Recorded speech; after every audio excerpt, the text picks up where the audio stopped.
pale tukaambiwa kwamba tukiendelea pale tukaambiwa hivi mstari wa 6, na maneno haya ninakuamuru leo yatakuwa katika moyoni mwako. Shalom. Kwa hivyo mafundisho ambayo tunayoendelea kusikia siku ya leo, na nataka ikae katika nini? Katika moyo wako ndani, ambayo ikafanya nini? Ikatoka. Na mimi nauliza maswali, watu wakinyamaza na utanga maswali. Shalom. Kwa hivyo ukiweka haya maneno katika moyo wako yatakaa kila wakati.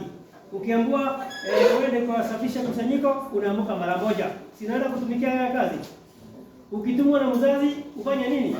Kwa sababu yale maneno ya yawe yako ndani yako. Na kama yako ndani yako, utaambiwa ndio ukafanya kazi fulani, unaanza kunungunika, unasema hapana, jana ni mimi nilifanya. Kwa hivyo yale maneno yakiwa ndani yako, unafaa ukiambiwa kitu, uamke mapema unaenda kufanya nini? Uende ukatekeleza ile kazi ambayo umepatiwa. Tukaambiwa hapa tena tukapewa jukumu lingine sasa, mstari wa 7. Hapa sasa naye ni mzazi ambaye ni baba yako, mama yako, hata mwalimu kama mimi. Tunaambiwa hivi, na wewe wafundisha watoto wako kwa bidii na kuwanenea uketiapo katika nyumbani yako na utembeapo jiani na ulalapo na uondokapo. Sasa hapo ni majukumu kwa mzazi. Sasa mzazi ndiye amekufundisha yale maneno ambayo utakayokuwa unayatekeleza, ambayo unakuwa ukimtumikia yawe. Mzazi ndiye amefanya nini? Ndiye amekufundisha, si ndio? Kwa hivyo wakati mwalimu ako mbele yako akikufundisha, unafaa uweze kutega sikio lako, uweze kusikia mawaidha yenye anakupatia, kwa sababu ndio itajenga maisha yako kutoka ukiwa mchanga mpaka ukiwa mkubwa. Kwa hivyo usiposikiza maneno ukiwa mdogo, itakapokuwa mkubwa sitakuwa bado utakuwa mtoto mbaya. Na ndipo unaona tumekuja katika kikao hiki tuweze kujifundisha mafundisho ya siku ya leo, tuweze kujua ni yapi ambayo tunafaa kuyazingatia. Wacha tuingie kwa mada ya leo, kwa sababu muda ambayo tunaona tumepewa lazima tutumie vile unavyostahili. Swali la kwanza linatuuliza hivi. Hebu tusome pale.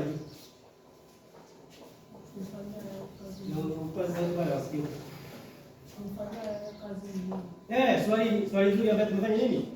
Tumeweza kuulizwa kufanyia haya kazi ni nini? Unaweza tuambia kufanyia haya kazi kufanya nini? Kufanyia haya kazi kufanya nini? Turuka kule nyuma. Ndugu unaitwa nani? Wewe uko na yeye unaelewa? Siski. Jana? Hebu ndio atuambie kufanyia kazi ni nini? Tunataka hata ule akakula asikie. Kumuomba na kumwimbia. Asante. Tumesikia kama kumuomba na kumwimbia. Hiyo ni kufanyia kazi, ndio? Kwa sababu ile kazi unafanya utalipwa, sio? Tusome hiyo kitabu cha Wakolosai 3 mstari wa 23 na 24. Nasoma. Lolote mfanyalo lifanyeni kwa moyo kama kwa Mwokozi, wala si kwa wanadamu. Shalom. Alitumia namna gani? Lolote mfanyalo? Lolote? Sauti yenu inafaa ikuwe juu sana. Lolote mfanya? Ulifanya kwa nini? Kama linatoka wapi? Kwa moyoni, si ndio? Lakini msifanye kama kwa lolote mfanyalo kama kwa lolote mfanyalo lifanye kwa moyo kama kwa yawe, wala si kwa nani? Si kwa mwanadamu. Kwa sababu ukifanyia mwanadamu kazi atakupatia shilingi 1 ama shilingi 10, si ndio? Na ile shilingi 10 pia ununue gumusi imeisha. Na kiisha sasa. Na ukifanyia yawe kazi kubariki itatoka kwako. Itatoka kwako. Itadumu ndani yako, si ndio? Na itafanya ukue na maisha mazuri, na baadaye katika wakati wa mwisho yawe atakupatia zawadi na uingie katika mji mpya uweze kuwa na furaha. Si ndio? Hilo ni jambo la maana tunafaa kuangalia na leo. Ujue ukiahidiwa zawadi na mzazi, hata hiyo ni nzuri kwa sababu utafurahia, sababu umefanya kazi nzuri. Lakini pia hata ukifanyia yawe kazi utafanya nini? Atakupatia mshahara kwa ile kazi nzuri umefanya nini? Kwa hivyo tuweze kuwa watu wako na bidii na kukaa ndani ya yawe pia kwa wazazi. Hiyo kitabu kingine mstari wa 24 tusome. Mkijua ya kuwa kutokea kwa Mwokozi ujira wa urithi. Mnatumikia Mwokozi Mesia. Mkijua kuwa mnampenda, mkijua kuwa utapokea kwa Yawe ujira wa urithi. Shalom. Kule kumtumikia kazi utapokea ujira kwa Yawe kwa urithi kwa sababu ulifanya kazi nzuri. Shalom. Alafu tunaambiwa sana mnamtumikia Mwokozi Mesia. Shalom. Kwa hivyo tunaona hapa kwamba tukimtumikia Yahshua kwa bidii kuna ujira ambaye tutakaopata. Kwa sababu tunajua hakuna kazi ya bure unafanya. Na unajua wakati unafanya hii kazi nzuri naye shetani ni rafiki yetu ama ni adui yetu? Shetani si adui. Kwa hivyo ujue wakati unafanya mema mbele ya baba yetu Yawe, naye shetani ama nyuma ya anataka kukunyang'anya ile zawadi ambayo unayo ambaye ya kumtumia kia baba yetu Yawe aweze kukunyang'anya. Akikunyang'anya utafanya nini? Si utarudi nyuma. Ile bidii yote ulikuwa nayo sitafanya nini? Itakuwa imeisha na ikipotea, ule ujira ambayo tumeidiwa pale utakuwa ni wa bure. Kwa hivyo hautapata mshahara kwa sababu lakini shetani atakupatia mshahara. Shalom. Shetani anapatia kama mtu mshahara. Mshahara wa shetani nini? Mwambie wewe kwa pale kwa mshahara wa shetani nini? Tuseme umetenda mabaya, utalipwa mshahara wa shetani. Mshahara wa shetani nini? Mwambie wewe unaniangalia. Haya, tusipoteze muda. Nani tuambie? Ukitenda mabaya utafanya nini? Utapatiwa mshahara wa shetani. Ni mauti. Shalom. Sivyo? Mshahara wa dhambi ni nini? Si ni mauti. Si tunasoma maandiko kitabu cha Warumi 6:23. Mshahara wa dhambi ni nini? Ni mauti. Na mauti utakufa ambayo wakati wa mwisho utatupwa katika shimo la moto. Uchomeke, sivyo? Kwa hivyo ukitenda yale mabaya utapata yale mabaya. Na ukitenda mazuri utapata mazuri. Haya, tuendelee. Mmoja atasomea hapo. Ni mtu? Tutaenda kwa mpangilio. Vijana, habari. Tusomee pale.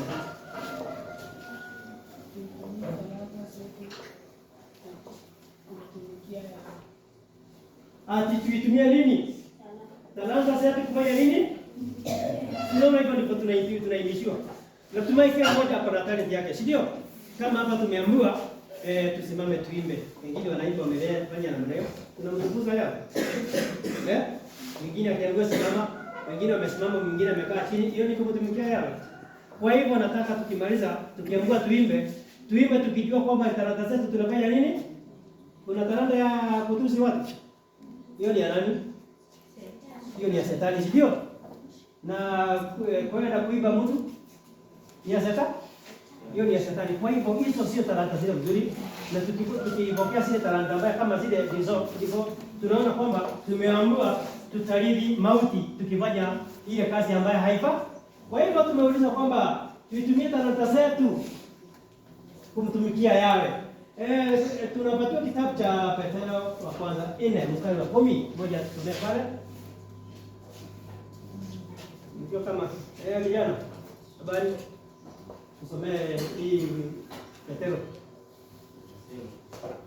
Mmoja kwa wakati alivyopokea itumieni kwa kuhudumiana kama mawakili wema wa neema mbalimbali tayari. Asante. Shalom. Tumeambiwa namna gani? Ati kila mmoja kwa kadiri alivyopokea karama.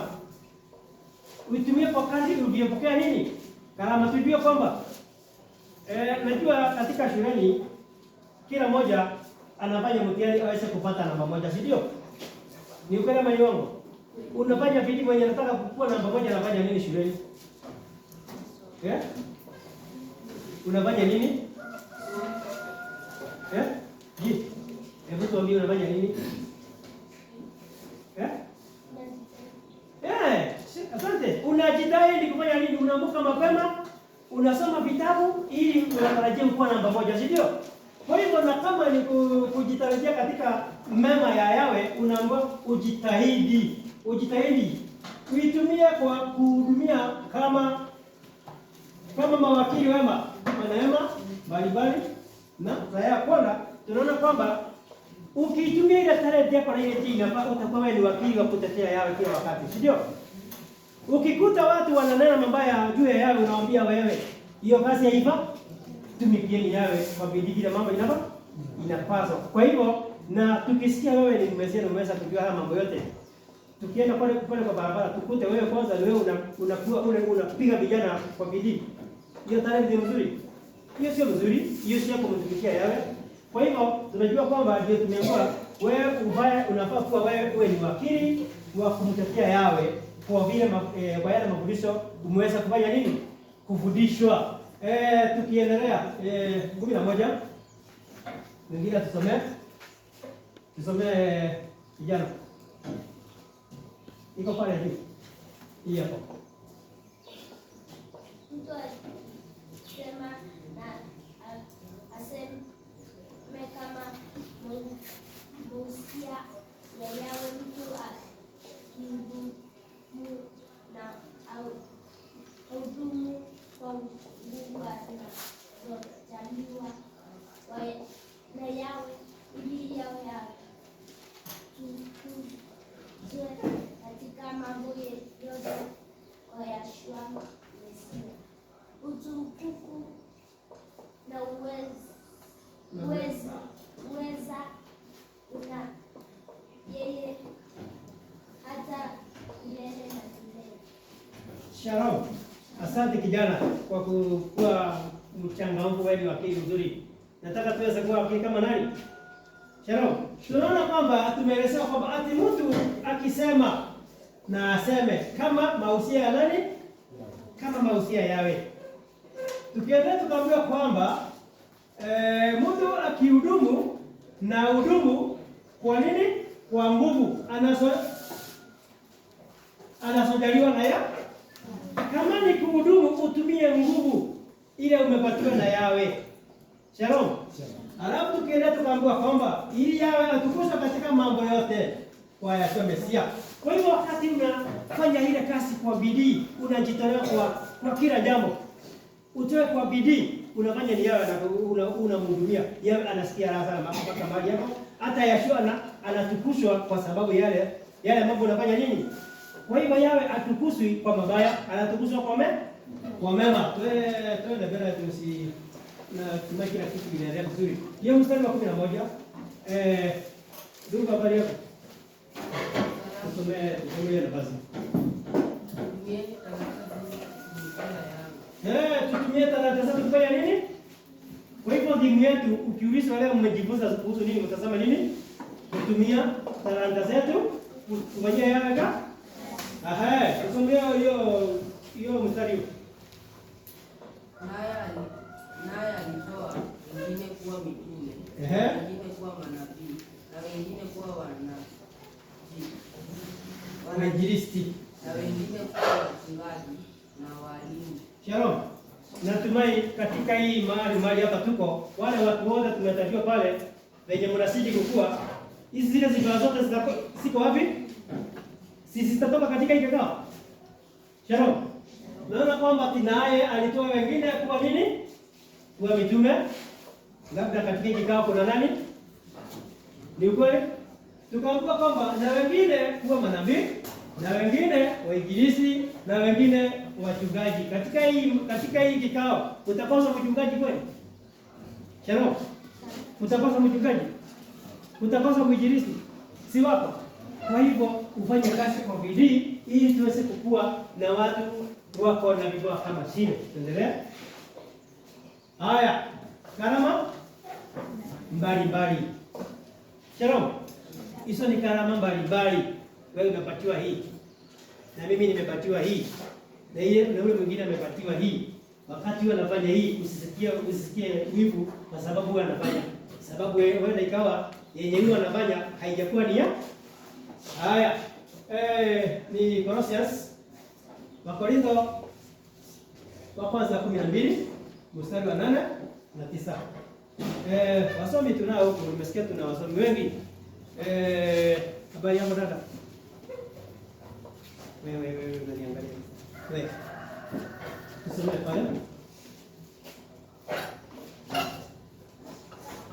mtu mmoja kwa Roho apewa neno la hekima, mwingine neno la maarifa. Shalom. Apendavyo Roho yeye. Shalom. Tunaona kwamba hata tumeambiwa kwa maana mtu mmoja kwa Roho apewa neno na nini? Na hekima. Mtu mmoja amepewa roho ya nini? Ya hekima. Kuwa na hekima. Na tunasikia kwanza kuwa na hekima, kuwa na ile hekima ya haki, hiyo ndio nzuri ya kumtumikia Yahweh. Sababu kuwa na hekima utaweza kufafanua yale mambo mabaya na yale mazuri. Ukiwa na hekima. Kwa hivyo hekima ni kitu ya kwanza. Tunasikia kwamba mfalme mmoja alikuwa nani, Suleiman. Aliomba nini? Aliomba apewe nini? Alipatiwa vitu vyote akawekewa pale, kaambiwa sasa nataka uniambie kitu nataka. Aliomba nini? Mkuje mwekewe pesa pale. Mikate, kila kitu iwekwe kwa hii meza. Na hekima iwekwe wapi? Tuseme hekima sasa ni Biblia iwekwe hapa. Mambo chukua moja. Utachukua nini? Jambo utachukua nini? Hekima, Shalom. Sababu ila hivi vingine yote mtakula na itaisha, si ndio? Lakini hekima shika kwa moyo wako. Kwa hivyo tuombe tupewe hekima kama nani? Haya, tuende mstari mwingine. Tusome wewe. Jana. Tusome. Sauti yetu kidogo.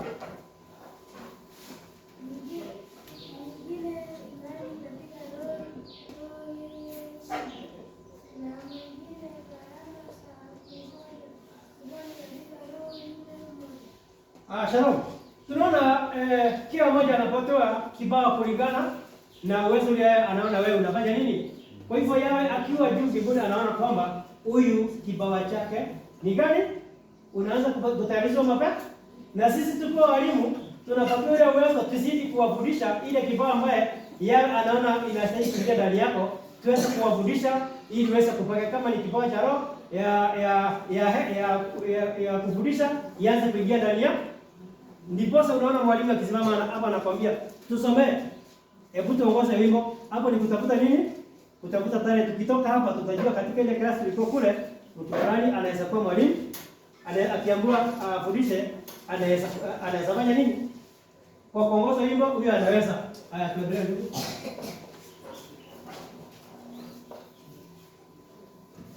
Haya tunaendelea tu kitabu hicho tu.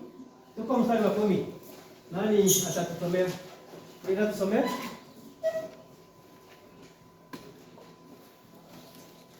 Mstari wa 10 iko pale juu. Angalia pale iko pale.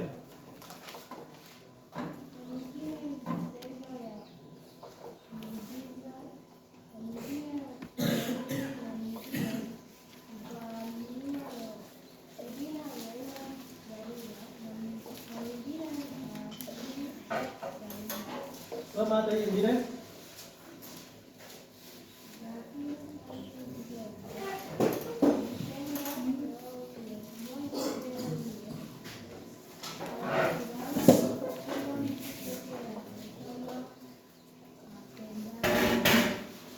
Asante.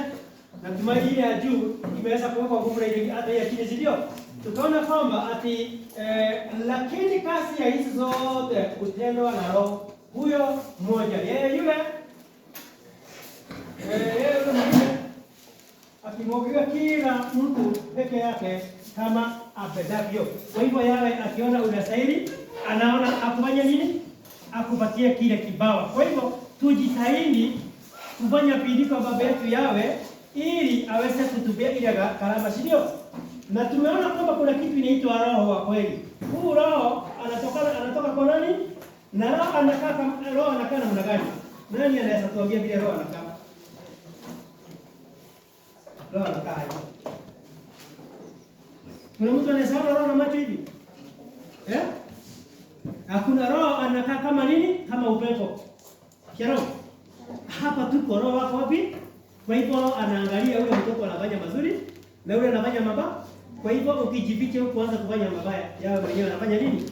Anajua. Kwa hivyo roho hapa juu yenu na anazidi kuingia ndani yenu kwa ule mtu ambaye anafanya bidii kwa kujidhihirisha mambo yetu yawe. Mstari mwingine wa 14. Kwa maana tupo, hiyo ni sehemu nyingine. Tuona sehemu nyingine hiyo. Karama mwili mmoja, viungo vingi. Shalom. Mwili mmoja na viungo vingi. Ndio? Hizi ni ngapi? Na hizi? Sio tano, kuna simu, kuna aina, kuna vikao, si mingi sio? Kwa hivyo tunaona kwamba hapo ndipo tumeeleza kwamba nataka tujue sasa kuhusu mwili wako. Unaweza kutumia, utatumia namna gani? Utafanya namna gani? Haya, tusomee hiyo Wakorintho 12 mstari wa 12. Nani atasema kitu? Tusomee pale. Ongeza sauti kidogo. Sauti kidogo. Tusione haya tukimtumikia. Sisi tumesema leo. Ukiona haya ukimtumikia Shetani anafanya nini? Anapiga makofi, anafurahia. Unataka Shetani afurahie? Kwa hivyo tumia talanta yako ili inakusaidia. Kwa maana Mungu si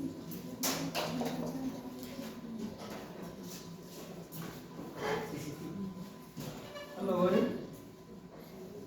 maana kama vile Mungu na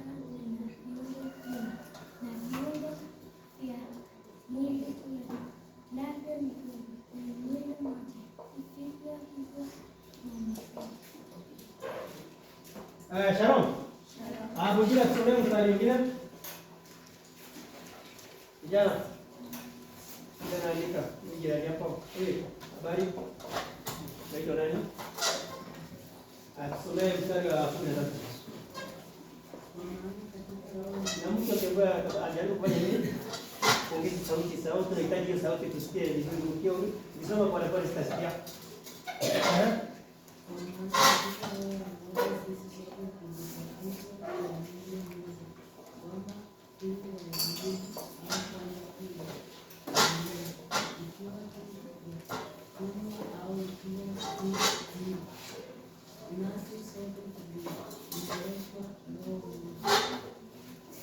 Haya, hapo mstari wa 14 pia hapa soma.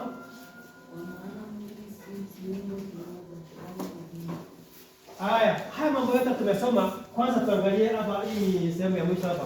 Ati kwa maana mwili si nini? Si kiungo kimoja, ni nini? Bali ni vingi. Tukionyesha kwamba kuna mfano mmoja napeana. Ukiwa katika kusanyiko, wewe ni kiungo cha mwenzako, sio? Mimi nikisikia kama naumwa na mwili, hata nyinyi mnafanya nini? Sasa hivi nikianza kuumia, tutasoma. Si mnavaa msikie kwamba hata nyinyi kuna kitu ambaye kimempotelea, sio? Kwa hivyo ndipo tumeambiwa kwamba hizi viungo ni wewe na ule mwingine katika nini? Katika kusanyiko, sio? Na tujue kwamba wewe ukiwa kiungo, tuseme katika kusanyiko, wewe uko na kifaa kufangia kusanyiko, sio? Wewe ukiwa kiungo cha kufangia kusanyiko, wewe unafanya kwa bidii, sio? Wewe ni kusanyiko na wewe ni kiungo cha hiyo kusanyiko. Haya, wewe kama kazi yako ni kuamka asubuhi uweze kupanguza viti zenye ziko katika kusanyiko, wewe ni kiungo za kazi gani? Na nyinyi yote ni mwili mmoja. Kwa hivyo ujue kazi yako ile ambayo unayoijua katika kumtumikia Baba yetu yawe, ufanye bidii ili sababu utakuja kulipiwa mshahara wa ile kazi ambayo unafanya nini? Unafanya. Tuko sehemu ya 3. Nani tuko baadaye kuna habari tusomea pale juu.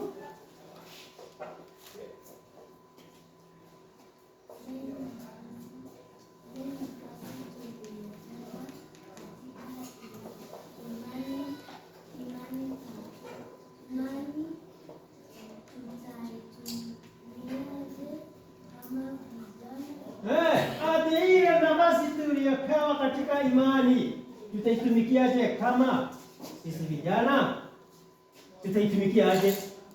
Tutaitumia namna gani? Kwa matendo mabaya au kwa matendo mazuri? Matendo yale mazuri. Haya, tuangalie. Maana ninyi ndugu mlioitwa mpate uhuru, lakini uhuru wenu usiwe sababu ya kufuata mwili. Shalom. Tukaendelea pale tukaona kwamba bali tuitumikie bali hebu nisome.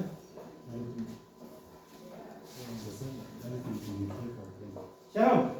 Kwa hivyo ile tunaambiwa kwamba sababu tukiangalia pale jibu ya Timotheo tunaulizwa hata nafasi tuliyopewa tutaitumikia kama vijana mna gani? Tukaambiwa kwamba ile nafasi tumepatiwa tuitumikie kwa upendo na kwa kumtumikia nani? Kutumikia baba yetu Yawe. Tusitumie vile haifai. Sababu tukitumia vile haifai itakuwa ni kazi bure, ulifanya bidii kumtumikia Yawe lakini umeweza kurudi nyuma, umesema ile kazi nilikuwa nafanya sitarudi kufanya. Kwa hivyo yale kazi yote ulikuwa umefanya tangu ulianza kufanya kazi ya baba yetu itakuwa ni kazi ya bure. Mstari wa 14 unasemaje? Nataka ule mtu hajasema kitu. Umesoma? Wewe. Unaona vizuri? 14. Maana Torati aya kwa tusome.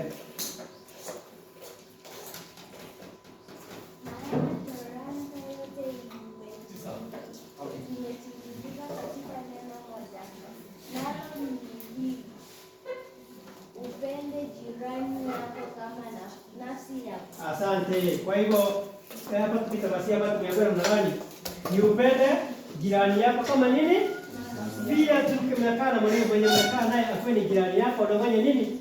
Wewe unampenda. Hebu tupandishe juu kama naona dakika 10 ndio juu tena. Aha, nuru ya ulimwengu. Kwa hivyo hapa tulikuwa nuru ya ulimwengu. Ukiwa unatenda yale mambo mazuri, unafaa kuwa nini? Wewe ni nuru ya nini? Unapokuwa unatembea hivi, uko na uwesia ndani yako. Watu wakikuona unatenda yale matendo mazuri. Lakini kama unatenda yale matendo mabaya, nuru iko ndani yako. Ni yale mambo mabaya yako ndani yako, lakini utaona kwamba matendo yenye unatenda itaambatana kulingana ndio watu wakikuona watakuwa nasema huyu mtu ni mbaya. Huyu mtu ni mzuri kupitia nini? Kupitia matendo. Tuende juu. Kama vijana kama vijana tunayokabili majaribu. Tunakabili majaribu namna gani? Sisi vijana. Tukikutana na mambo ya majaribu tutayafanya namna gani? Tusomee mstari wa 14.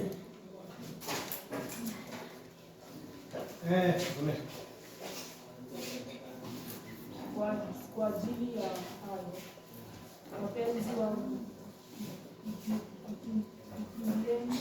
ibada ya sanamu. Kwa hivyo tumeambiwa kwamba ibada ile mbaya, unasikia kuna mahali kunaendwa disco. Ati unakimbia wapi? Kuna mahali kuna mambo ya baya sio kumtukuza yeye. Tufanye nini? Hiyo ni kuikimbia yale mambo mabaya. Tujue kwamba we kama umepatiwa kazi na baba yetu, uweze kuitenganiza, ujue hii ni kazi nzuri na hii ni kazi mbaya. Ukiweza kujitenganisha haya maneno, mambo yatakuwa mazuri. Hapo kwamba uweza kujitenga na yale mambo mabaya. Majaribu na nini? Majaribu na tamasi inakuja. Majaribu na tamasi inakuja. Najua kwa vijana tunakutana mambo mengi katika ulimwengu. Unakuta kuna vijana vijana unaona wameanza kuvuta bangi, wameanza kukunywa pombe, lakini mambo kama yale tunaambiwa tufanye nini? Tujiepushe na mambo kama gani? Hayo ni majaribu yanakujanga na njia kama zile. Unasema hata mimi ningetaka kufanya nini? Ili nisikie vile anafanya nini?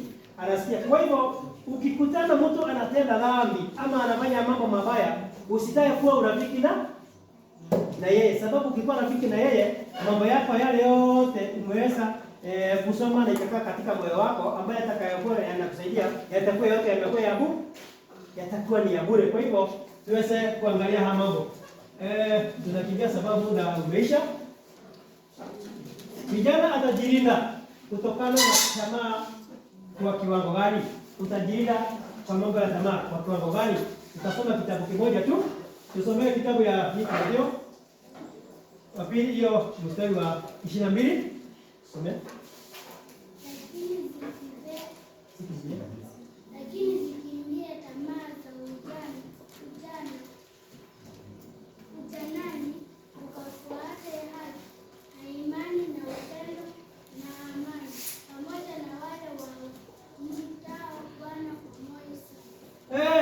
tunajilinda kwa mambo ya tamaa na mnagani tukagua, lakini sikimbieni tamaa za ujana. Ukaifuata nini? Ukaifuate haki. Yale mambo mabaya uweze kujiepusha nayo ili uweze kupata mambo ya haki. Mambo ya haki ni yale mambo mazuri. Yale mambo mabaya ufanye nini? Na tukaongeza kitu kingine pale, upendo. Shalom. Tunaona kwamba mwili ni nini?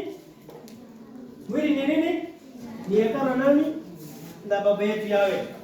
Kwa hivyo na kusanyiko tuseme kama kuna wakati kusanyiko ya Yawe mmoja kule ukawa kuna jambo na mkaenda kuingia kule. Si lazima muifagie na ikiwe safi. Sasa ujue penye wewe unaoga na unavaa mavazi mazuri, hata kusanyiko la Yawe ikae namna gani? Ujue wewe ni kusanyiko la nani? Wakati unaenda kutenda mabaya unachafua kusanyiko la nani? Na baba yetu Yawe. Kwa hivyo tuweze kukaa vile maandiko inatuambia. Vijana wafaa kuwa na marafiki wa aina gani? Shalom. Hapo tumeweza kuelezea. Vijana mnafaa kuwa na marafiki wa aina gani? Tumeweza kuelezea pale. Wale marafiki wanafanya kazi nzuri, lakini wale wanafanya kazi mbaya tujiepushe na wao. Tujiepushe na wao. Tukifuata haya mambo najua mambo yatakuwa mazuri. Marafiki na ushawishi. Marafiki na ushawishi. Tunaona kwamba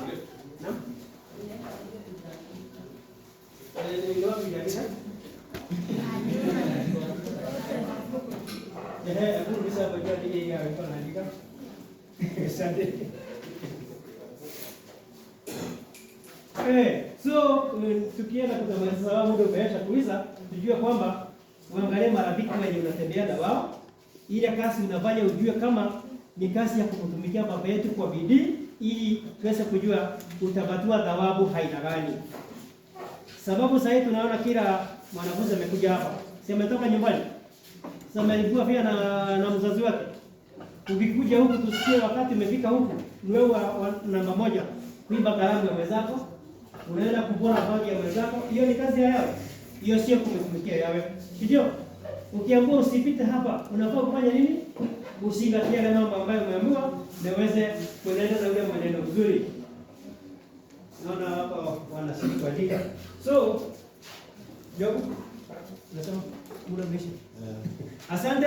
Naona muda wangu umeweza kuisha. Yawe abariki kwa kuwa na bidii ya kusikiza mafundisho. Nani ana swali?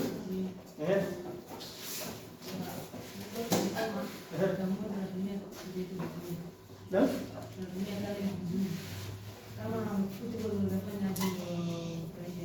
Kama football. Ukicheza football vile iko inafaa si vibaya, lakini sio unaonga watu. Lakini usiwe mtukutu pale unamgonga unafanya nini? Unajua kuna ile mambo ya kujifurahisha. Yale mambo ambayo tumekatazwa ni yale mambo ambayo hayafurahishi nani? Hayafurahishi baba yetu. Si tunajua sheria za Yawe. Hizo ukizingatia zile sheria za baba yetu, mambo yatakuwa mazuri. Kuna mwingine? Mwingine? Natumai kila mmoja ameweza kuelewa. Na Yawe awabariki. Nimeona mmekuwa watu wazuri kwa kusikia. Na muende zile note nimeandika, mtu akienda nyumbani afanye nini? Aanze kurudia tena pole pole itaweza kumsaidia. Asante sana. Yawe awabariki. Lesson ni kubwa lakini haijaisha, lakini muda yenye umeandika itakusaidia. Mbarikiweni sana. Asante.